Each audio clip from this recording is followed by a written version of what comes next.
Hi guys, I'm Saumya. Thanks for watching. So in today's video, I am going to be appreciating and of course recommending 10 books that impart some invaluable life lessons. While reading these 10 books at different points of time in my life, I felt that they resonated with me on a really deep level because of the message that they were conveying. It was so relevant and so deep for me as a human being. And these are the kind of books that you pick up for a good story, but you end up learning something after reading them, so it's a wholesome experience. So I'm going to be recommending and appreciating 10 books that impart amazing life lessons. So let's get started. If you are a book lover, do not forget to hit that subscribe button because on this channel, Saumya's Bookstation, I make a lot of bookish content. And do not forget to press the bell icon and also leave a like if you like my video. Before going forward, do not forget to mention the books that taught you some valuable life lessons. Also, do not forget to let me know if you have felt the same way about these books as I have. The first book is Wonder by R.J. Palacio. Now, this is a story that teaches us the invaluable lesson of being kind and being sensitive to other human beings.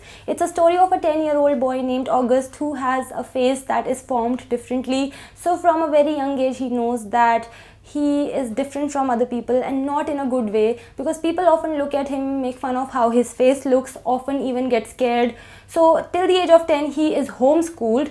But then his parents decide that it's time for him to join an actual proper school. This is a story that very beautifully and very effectively teaches us that sometimes you feel that you are poking harmless fun, but that fun is not often harmless. It's quite hurtful to the person that you're making fun of. So you should be sensitive. I personally love this book because as somebody who was bullied in school, I know what it feels like. And if you have never been bullied in your life, that's a great thing, but still picking this book up is a must. The next book is Finding Audrey by Sophie Kinsella. The life lesson that this book gives is that you should not ignore your mental health and you should take help if that is what is important for you. This is a life lesson I wish I had learned a few years back because it would have really helped me a lot. You should not feel ashamed if you feel that your mental health is deteriorating, if you feel that you are getting depressed, and if you feel that it's just not going away, because it doesn't just go away sometimes. It's important sometimes for you to take help, to take therapy, and there is absolutely nothing wrong with that. So Finding Audrey is a story where a 14-year-old girl named Audrey has social anxiety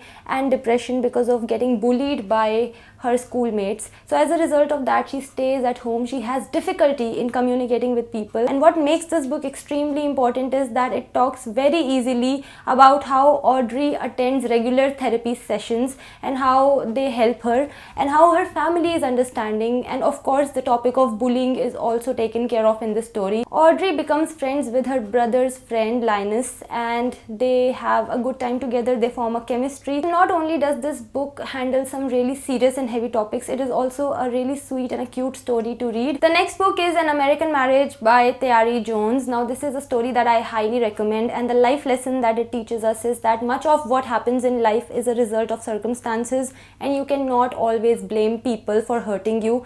Sometimes it's just how the situations are. This is a very hard and a bitter pill to swallow, but this is true all the same. So it's a story of a married couple. The husband is called Roy and the wife is called Celestial. They are very successful and their careers are on the brink of being extremely amazing. But one day everything changes for them because Roy is convicted for a crime for 12 years. A crime that he did not commit. So this story actually is set in the background with the theme that how black people face discrimination in the United States. Roy is a black man who is sentenced to 12 years of prison even though he did not commit that crime that he was accused of. So this is a story about how Celestial and Roy try to keep their marriage together even after Roy is imprisoned. Celestial tries to visit him very regularly, but soon she starts to drift away from him. She starts focusing on her own career. Roy is released in 5 years instead of 12. So Roy returns to Celestial, but things have changed now. How they cope up is what the story is about. As I said, it's a must read. Sometimes people are not at fault, but the situations are. But it's easier to blame people, so we blame people. The next book is The Host by Stephanie Meyer. So this is a story that taught me the life lesson that you should not judge somebody right away. Instead of hating them straight away, try to get to know them a little bit. They might turn out to be really good people. So this story can be classified as a dystopian / sci-fi, and I'll say go for this one only if you're open to reading a different kind of a story. It's a story story in which Earth is taken over by an alien race called the Souls. So these aliens are kind of parasitic in nature because they take over the human bodies. So this is a story about one of the aliens slash souls named Wanderer, who takes over the body of a girl named Melanie Strider. But Melanie's thoughts do not fade away from her mind, and this Wanderer is forced to listen to Melanie's thoughts, and as a result of which Wanderer starts to desire Melanie's love interest, a boy named Jared. So Wanderer, being in Melanie's body, starts looking for this boy named Jared, and she is able to find him one day in a small hidden place where a human settlement is present, where all these human beings are hiding from all the souls, and these human beings' bodies have not been taken over so far. So when these human beings find out about Melanie and how she has been taken over by Wanderer, they instantly hate her because Wanderer is an alien. So they treat her really badly initially, and they treat her pathetically, but then they realize that she is not like other aliens. She's actually a good person.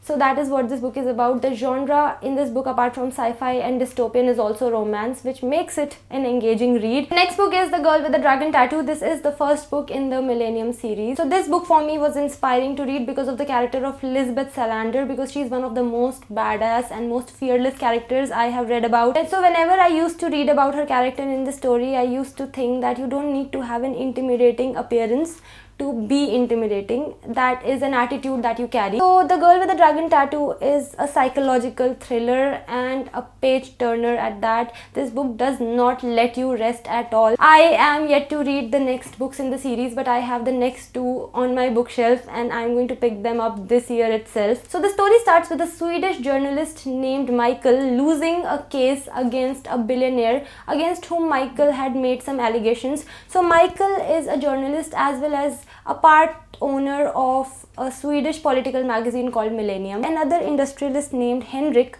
Wanger agrees to help Michael, provided Michael is able to uncover a past mystery of Henrik's family. So Lisbeth Salander helps Michael in uncovering this mystery. The next book is A Man Called Uwe by Fredrik Backman. So should you decide to pick this book up, you run the risk of filling your heart with a lot of sunshine, and you also run the risk of crying every now and then. It can be happy tears, it can be sad tears, depends on the situation. So if you want an experience like that, only then pick this book up. So the life lesson that this book imparts is that sometimes it's okay to let your guard down, and sometimes it's okay to let people in your life, because sometimes the more the merrier is indeed true. So Uwe is a 59-year-old man and the grumpiest man that anybody has ever seen. So Uwe has very strong principles and he doesn't budge from his way of living his life. As you read his story, you realize that he is so much more than what he looks like, and there is an entire story about him that is worth reading. The next book is Half the Night is Gone by Amitabh Bakshi. So the life lesson that this book gives out very effectively is your family members are far more important than your pride,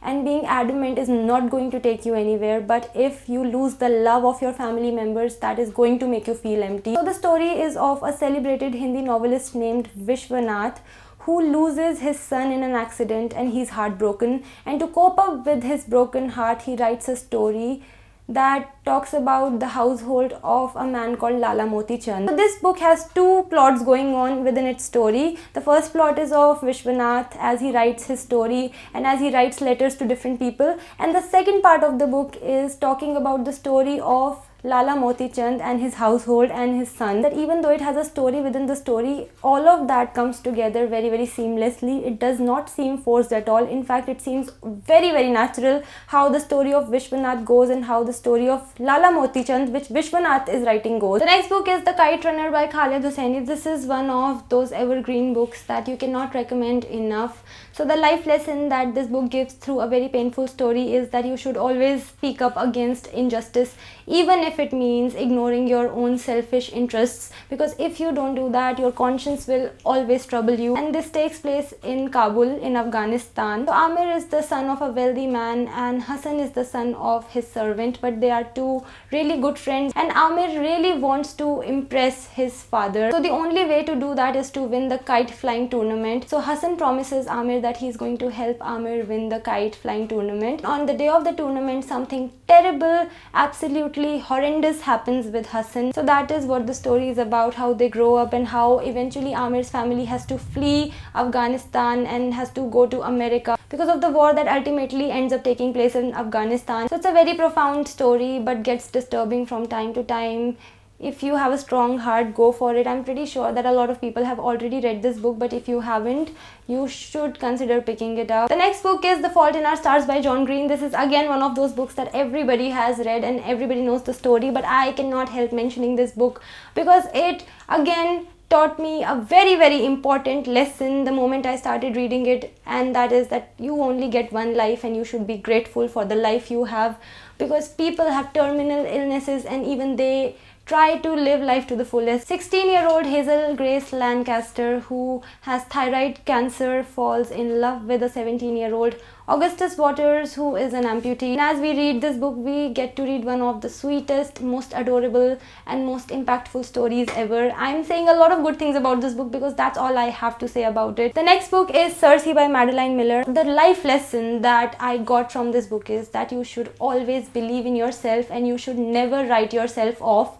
no matter what other people tell you. So Circe is the daughter of the sun god Helios, and Circe doesn't have a very divine personality and a very divine appearance, so she is mocked by all the other gods and she is basically isolated and kind of boycotted by them. But as the story progresses, Circe falls in love, and in order to protect her love, she ends up doing something terrible, because of which she is banished to an island. And here in this island, in her isolation, Circe discovers that she actually has a power that nobody could have anticipated, and she faces challenges and overcomes them. That is what this book is about. If you have ever felt that you are not good enough, and if you have ever felt that you do not belong or fit in because you lack certain qualities, Circe is a story that will resonate with you. So that's it, guys. We have reached the end of this video. If you want any of these books, please do consider getting them from my Amazon affiliate links, because that is going to support me, that is going to help me run my channel. If you want to connect with me on my social media, the links are in the description. I'll see you in my next video. Till then, bye bye.